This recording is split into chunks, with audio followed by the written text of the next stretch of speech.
महाराष्ट्र के उप मुख्यमंत्री देवेंद्र फडणवीस ने महाविकास आघाड़ी पर गंभीर आरोप लगाया है। उन्होंने कहा कि धर्म के नाम पर शरद पवार, उद्धव ठाकरे और राहुल गांधी के नेतृत्व में कांग्रेस, राष्ट्रवादी कांग्रेस पार्टी और शिवसेना द्वारा वोट जिहाद करने का प्रयास किया जा रहा है, जो अत्यंत खेदजनक है। फडणवीस ने कहा कि सज्जाद नोमानी ने महाविकास आघाड़ी के तीनों प्रमुख दलों से 17 मांगे रखी थी, जिनमें मुस्लिमों को 10% आरक्षण देने, 2012 से 2024 तक हुए दंगों में मुस्लिम आरोपियों पर से केस वापस लेने और राष्ट्रीय स्वयंसेवक संघ यानी आरएसएस पर प्रतिबंध लगाने जैसी भयानक मांगे शामिल थी। यह दल इन मांगों को मान्यता देने के लिए तैयार थे, जो वोट जिहाद की ओर इशारा करता है।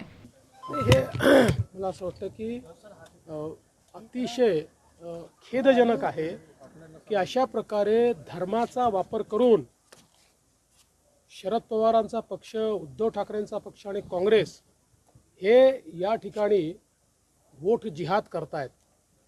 सज्जाद नोमानी उलेमा काउन्सिलचे प्रमुख यांनी 17 मागण्या या तीन पक्षांना दिल्या होत्या।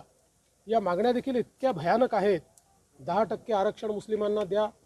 2012 ते 2024 महाराष्ट्रात जेवढे दंगे झाले त्या दंग्यांमध्ये जेवढे मुस्लिम आरोपी आहेत त्यांच्यावरच्या केसेस सगळ्या परत घेऊन टाका, आरएसएस वर बंदी लावा, अशा प्रकारच्या 17 मागण्या त्यांनी दिल्या आणि या पक्षांनी त्यांना बकायदा पत्र देऊन त्या मागण्या आम्ही मान्य करू असं या ठिकाणी सांगितलेलं आहे।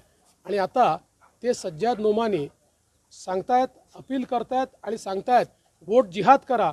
ते म्हणतात आमच्या वोट जिहादचे आला सिपसलार हे शरद पवार आहेत, आमचे सिपसलार हे उद्धव ठाकरे आहेत, नाना पटोले आहेत, राहुल गांधी आहेत। उन्होंने आगे आरोप लगाया कि सज्जाद नोमानी वोट जिहाद को बढ़ावा दे रही है और इसे शरद पवार, उद्धव ठाकरे, राहुल गांधी और नाना पटोले के नेतृत्व में किया जा रहा है।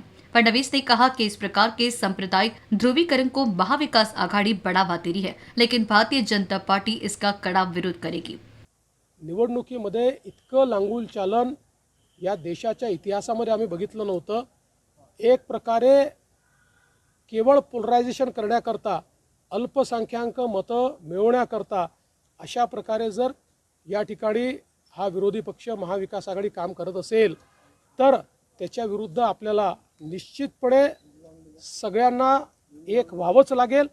आणि मग जर तुम्हाला वाटतंय की मुठभर मतांवर तुम्ही निवडून येऊ शकता तर मग जे बहुसंख्य मतं आहेत त्या बहुसंख्य मतांना देखील पुनर्विचार करावा लागेल, एक यावं लागेल।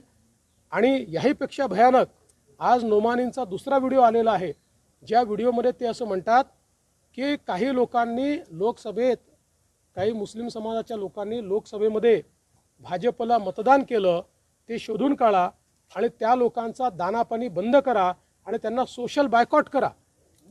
आणि हे स्वतःला सेक्युलर म्हणणारे लोक आज त्याबद्दल एक शब्दही बोलत नाही।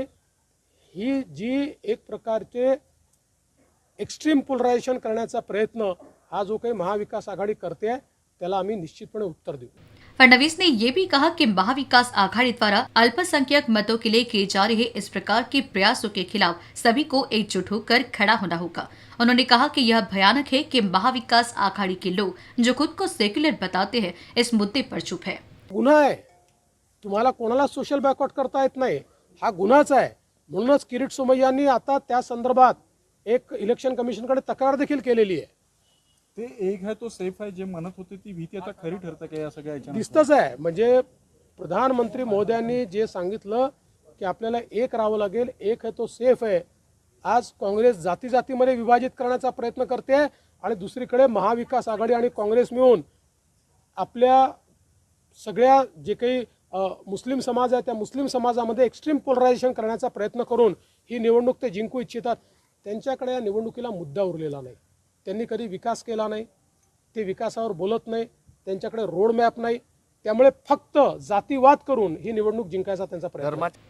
किरीट सोमैया द्वारा इस मामले में चुनाव आयोग से शिकायत करने की बात भी फडणवीस ने साझा की। इसके अलावा उन्होंने प्रधानमंत्री नरेंद्र मोदी के बयान का जिक्र करते हुए कहा कि हमें एकजुट रहकर समाज में एकता बनाए रखनी होगी, जबकि कांग्रेस सिर्फ जातिवाद पर जोर दे रही है और विकास के मुद्दे पर चुप है।